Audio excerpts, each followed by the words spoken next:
Hey guys, welcome back.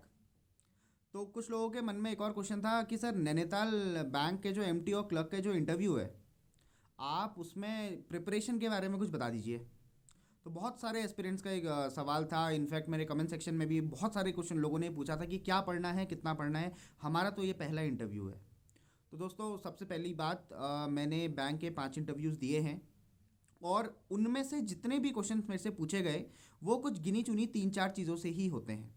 देखिए, कहने के लिए तो ईजी है वो चीज़ कि आप बैंकिंग अवेयरनेस पढ़ लो, लेकिन ऐसा भी नहीं कि बैंकिंग अवेयरनेस में आप बिल्कुल डीप तक चले जा रहे हो। मैं इनफैक्ट आज ये भी सुन रहा था कि कुछ लोग सीटीएस पढ़ने लगे। हाँ, सीटीएस पढ़ना ज़रूरी है, बट ऐसा नहीं कि आपको पता होनी चाहिए। वो स्कैनर मशीन होती है, उसमें साइन होते हैं, फिर उसको आपको टैप कर, देखिए इतनी ज़्यादा नॉलेज नहीं चाहिए। बस आपको नॉर्मल बेसिक बैंकिंग अवेयरनेस आनी चाहिए। रेपो, रिवर्स रेपो, तो बैंकिंग अवेयरनेस में आपको एकदम बेसिक्स पढ़ना है। आपको बहुत डीप नहीं जाना, टेक्निकल चीज़ों पर नहीं जाना है। दूसरी बात दोस्तों, पहली बात तो हो गई कि आपने बैंकिंग अवेयरनेस तो पढ़ना ही है और एक सर्टेन लेवल तक, बहुत ज़्यादा इंपॉर्टेंट, बहुत खतरनाक ऐसा कुछ भी नहीं पढ़ देना है। वेल दोस्तों, उसके बाद दूसरी चीज़ जो होगी वो होगी नैनीताल बैंक के बारे में।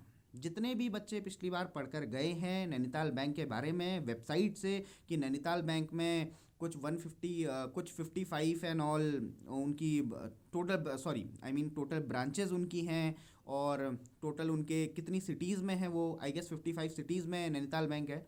और उसके बाद वो कितने उनके एटीएम्स हैं, कितने उनका, कितने हज़ारों का, कितने हज़ार करोड़ का उनका बिजनेस है, और उनकी टैगलाइन क्या है, नैनीताल बैंक कब फॉर्म हुआ था, किसके रिकमेंडेशन पे आया था, उसमें पैसा कहाँ से आता है। तो ये कुछ बेसिक चीज़ें हो गई नैनीताल बैंक की जो आपको पता होनी चाहिए। इंटरव्यूज़ में वो पूछेगा आपसे कि आप जिस इंस्टीट्यूशन को ज्वाइन करने वाले हो आपको उसके बारे में नॉलेज भी है या नहीं है। वेल दोस्तों, इसके बाद एक तो हो गया सबसे पहले बैंकिंग अवेयरनेस, दूसरा हो गया नैनीताल बैंक के बारे में, फिर हो गया एचआर रिलेटेड क्वेश्चन। देखिए, ये एक बहुत इंपॉर्टेंट रोल प्ले करता है। आपको बैंकिंग अवेयरनेस ना आए चलेगा पेपर में, लेकिन अगर आपको एचआर रिलेटेड क्वेश्चन आप टैकल नहीं कर पाए तो बड़ी दिक्कत हो जाएगी। एचआर रिलेटेड क्वेश्चन आप समझ लीजिए कि आप नैनीताल बैंक में क्यों ज्वाइन होना चाहते हैं, आपने कोई और बैंक क्यों नहीं चूज़ करा, अगर आपको अच्छा कहीं और मिल जाए तो आप उसमें क्या करोगे, अगले 5 साल में आप खुद को कहाँ देखते हो। तो ऐसे कुछ क्वेश्चंस होते हैं जो एचआर रिलेटेड होते हैं, और इसमें आपने एक बहुत सटीक आंसर, ये वहाँ नहीं समझ में आता ये आंसर, तो ये आपने पहले से सोच कर जाना पड़ेगा। वेल दोस्तों, इसके बाद बैंकिंग अवेयरनेस हो गया, आपका एचआर रिलेटेड क्वेश्चन हो गए। तो ये सब करने के बाद, नैनीताल बैंक के बारे में हो गया, ये सब करने के बाद आपको थोड़ा सा अपनी जो हॉबीज़ हैं, जो अपना इंट्रोडक्शन वाला पोर्शन है, जो भी आप वहाँ बोलोगे हॉबीज़ में, आपने वो सब प्रिपेयर करना है। तो मेरे से आज तक ये 4 ही चीज़ें पूछी गई थी, इंट्रोडक्शन के बारे में, हॉबीज़ के बारे में, जो मैं अपनी हॉबीज़ इंक्लूड कर दूंगा वहाँ, फिर अपने बारे में।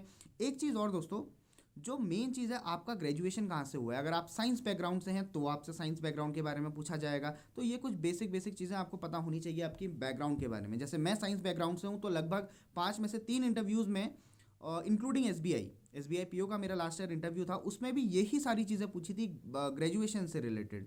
तो आपको इन 4-5 चीज़ों का ध्यान देना है और इसी हिसाब से आप प्रिपेयर करिए। ऐसा भी नहीं कि आप कुछ भी पढ़ दे रहे हैं, बैंकिंग अवेयरनेस ही पढ़ने में, एचआर रिलेटेड क्वेश्चन पढ़ने में। हो सकता है आपने पूरा बैंकिंग अवेयरनेस पढ़ लिया और आपसे एक भी क्वेश्चन ना पूछा जाए बैंकिंग अवेयरनेस का, तो आप सोच सकते हैं कि कितना ऊपर नीचे हो सकता है इंटरव्यू में। इस हिसाब से अपना क्वेश्चन प्रिपेयर करें दोस्तों, और कोई भी डाउट है तो आप पूछ सकते हैं। See you in the next video.